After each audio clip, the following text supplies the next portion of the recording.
અમૃતધારા 19મી શ્રદ્ધાનું ફળ. મેઘવતી નગરીમાં મગન નામનો એક સુથાર રહે. એની પત્નીનું નામ શાંતિ. સંતાનમાં 7 દીકરી અને 2 દીકરા. દીકરીઓ મોટી અને દીકરા નાના. મગન પરોઢે કામે વળગે તે મોડી રાતે સૂવે ત્યારે મોણ બધાનું પેટ ભરાય. ઘણીવાર મગનને વિચાર આવે કે કામ આડે ધર્મ ધ્યાન થતા નથી, પણ પછી વિચારે કે ભજન કીર્તન કરું તો છોકરા ભૂખ્યા રહે. એમ કરતા છોકરીઓ જુવાન થઈ ગઈ. ઉછીના પાછીના કરીને એક પછી એક દીકરી પરણાવી. ઘર ખાલી થઈ ગયું. કાળી મજૂરીને મગનનું શરીર પણ ખલાસ કરી નાખ્યું. એકવાર ગામમાં કથાકાર આવ્યા. એવી સુંદર કથા કરે કે બસ સાંભળતા જ રહીએ. મગનને તો કથા સાંભળવા જવાની જરા કે નવરાશ નહીં.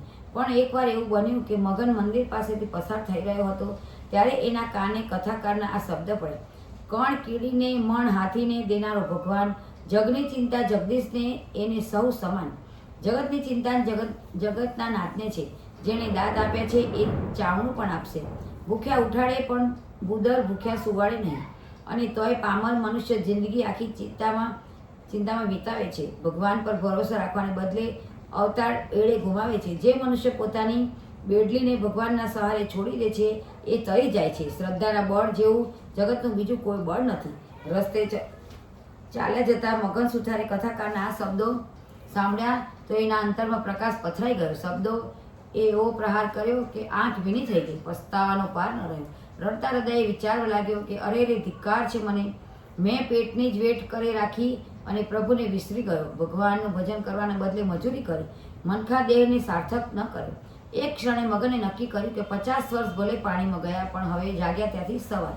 હવે તો જીવું ત્યાં સુધી પ્રભુનું ભજન જ કરું. ભક્તિનું ભાથું હશે તો અવતાર ભલે એળે ગયો છે, પણ પરલોક અવશ્ય સુધરી જશે. પળવારમાં તો મગન પલટાઈ ગયો. ઘેર આવીને પત્નીને કહેવા લાગ્યો કે હવે વૈતરા નથી કરવા. જિંદગી આખી દોડધામ કરી, ખોટા ઉજાગરા કરે. હવે તો થાય એટલું જ કામ કરવું અને નવરાશ કાઢીને ભજન ભક્તિ કરવા છે. ભોજન મળે તો ઠીક છે, નહીતર ભજન કરીને પેટ ભરશું. આજથી મેં મારી જાતને જગતના નાથને સોંપી દીધી.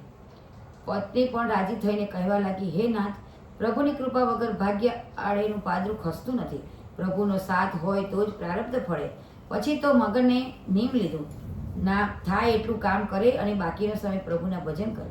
મળે એ ખાય અને હરિના ગુણ ગાય. ભગવાન પણ ભક્તની કસોટી અવશ્ય કરે છે.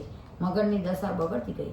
સમયસર કામ ન થતું, તેથી લોકો એને કામ ન આપતા. ક્યારેય તો એને એક ટંક ખાવા ન મળતું. ત્યારે તેની પત્ની મૂંઝાતી, પણ મગનની શ્રદ્ધા ન અડકતી. કથાકારના શબ્દો એના આત્મા પર કોતરાઈ ગયા હતા. એમ તો ભૂખ્યા પેટે ભજન કરવાનો અનેરો આનંદ આવતો. એમ કરતાં પુરુષોત્તમ માસ આવ્યો. મગન અને એની પત્નીએ વ્રતનો સંકલ્પ કર્યો. બંને બ્રહ્મ મુહૂર્તમાં ઉઠી પ્રાતઃ કાર્ય પતાવીને નદીએ સ્નાન કરવા જાય. કથાગોરની વાર્તા સાંભળે. યથાશક્તિ દક્ષિણા આપે. ઘરમાં ખાવાના સાસા હતા, પણ બ્રાહ્મણને સીધું અવશ્ય આપે. પુરુષોત્તમ માસ પૂર્ણ થવાની 3 દિવસની વાર હતી ત્યારે પત્નીએ કહ્યું, હવે ઘરમાં નથી અન્ન કે નથી પાઈ. વેચવા જેવું હવે કશું રહ્યું નથી. દર દાગીના કે નથી ઠામ વાસણ. હવે મગન ચિંતામાં પડ્યો. છેલ્લા દિવસે વ્રતનું ઉજવણું કરવું પડે. બ્રાહ્મણને જણાવવા પડે કે વ્રત અધૂરું ગણે. મગન તો મોડી રાત સુધી પ્રભુને વિનંતી કરતો રહ્યો કે હે દયાનો સાગર, મારી લાજ તારા હાથ છે. તારું વ્રત તૂટશે તો એનું પાપ તને લાગશે. પરોઢે મગન જાગ્યો. તેવ પ્રમાણે લોટો લઈને હાજતે જવા ગયો. પડી ન જવાય એટલા ખાતર એક છોડનું મૂળિયું પકડી રાખેલું. મૂળિયું આમ તેમ હાલતા ઉખડી ગયું અને ઝબકારો થયો. ખાડામાં નજર કરી તો ત્યાં કંઈક જગારા મારતું હતું. ખાડામાં હીરા ઝળહળતા હતા. મગન તો રાજી થઈ ગયો. મુઠ્ઠી ભરીને હીરા લઈ લીધા. માટી કાઢીને ખાડો જરા કુંડો કર્યો તો તાંબાનો ચરુ દેખાયો. આખો ચરુ સોનામોરથી ભરેલો હતો. મગનની આંખમાં હર્ષના આંસુ આવી ગયા. સ્વયં પુરુષોત્તમ પ્રભુએ જ મેર કરી, પણ ત્યાં જ વિચાર આવ્યો કે આ તો દાટેલું ધન કહેવાય. લઉં તો પાપમાં પડું. મારા ઘરમાં ચરુ નીકળ્યો હોત તો મારો હક, પણ આ તો પાદરે પડેલું ધન. આ તો હરામ છે. પરદારા નિજ માત સમ, પરધન પથ્થર સમાન. ઇતના કિએ હરિના મિલે તો તુલસીદાસ જમાન. મગને તો ચરુ પાછો મૂકીને માટી વાળી દીધી અને આવ્યો ઘેર. પત્નીને બધી વાત કરી. પત્ની તો ગુસ્સે થઈ ગઈ. હાથમાં આવેલું ધન છોડી દેવાનાર પતિને તેને મૂર્ખ સરદાર બન્યો. એ કહેવા લાગી, તમે સાવ મૂર્ખ છો. તમારે ક્યાં ચોરી કરવાની હતી? અરે રે, ઘેર બેઠા ગંગા આવી અને તમે તો કોરા જ રહ્યા. અક્કર્મીનો પડ્યો કાણો જ હોય. ચાલો મને દેખાડો એ જગ્યા, હું એ ચરુ કાઢી લઉં. પણ એ તો અણહકનું ધન કહેવાય. એ લઉં તો મારી ભક્તિ એળે જાય. વેવલા વેળા છોડો અને ચાલો મારી સાથે. લક્ષ્મી ચાંદો કરવા આવી છે એની વધાવી લો. હે ભાગ્યવાન, પ્રભુ પર મને શ્રદ્ધા છે. પારકા ધનને હું તો હાથ નહીં ચડાવું. તારે જોઈતું હોય તો તું જઈને લઈ આવ. બાકી મારા ભગવાનને મને ન્યાય કરવો હશે તો ઘરમાં બેઠા ધન વરસાદ વરસાવ. આ સાંભળીને પત્ની તો કપાળ કૂટવા માંડી, પણ મગન એકનો બે ન થયો. જ્યારે પત્નીએ બહુ ધમ પછાડા કર્યા ત્યારે એણે એ જગ્યાની નિશાની આપીને કહ્યું કે તારે ચડવું જોઈતો હોય તો લઈ લે, આવ, હું તો નહીં આવું. પત્ની જવા તૈયાર થઈ, પણ ત્યાં જ એને યાદ આવ્યું કે સૂર્યોદય પહેલાં નદીએ નાહવા જવાનો નિયમ છે. એ નિયમ તૂટે તો વ્રત તૂટે. તેથી સુથારણે નક્કી કર્યું કે નદીએથી આવ્યા પછી એ ચરું કાઢવા જવું. પતિ પત્ની બંને નદીએ નાહવા ગયા. પતિ પત્ની જ્યારે ધનના ચરુને ઊંચા અવાજે વાત કરતા હતા ત્યારે પાડોશમાં રહેતો વાળંદ એ બધું સાંભળતો હતો. એણે તો તરત પત્નીને ઉઠાડીને બધી વાત કરી. વાત સાંભળતા જ પત્નીના મોંમાંથી લાળ પડવા લાગી. વાળંદ અને તેની પત્ની તો મગન સુથારની મૂર્ખામી પર હસતા હસતા ઉપડ્યા ધનનું ચરું લેવા. સાથે ધન બાંધવા બે મોટી ચાદર લીધી.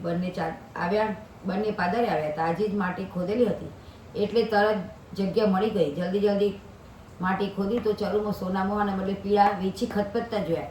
વાળંદની પત્ની તો ઓય માડી કરતી પાછળ હતી અને ધણીને કહેવા લાગી, તમે મૂર્ખ જ રહ્યા. સુથારે તમને વીછી ટપકાવે એ માટે આ કાવતરું ગળ્યું છે. એ મગનીઓ કાંઈ ઓછીનો નથી. અહીં તો પીળા વીછી છે.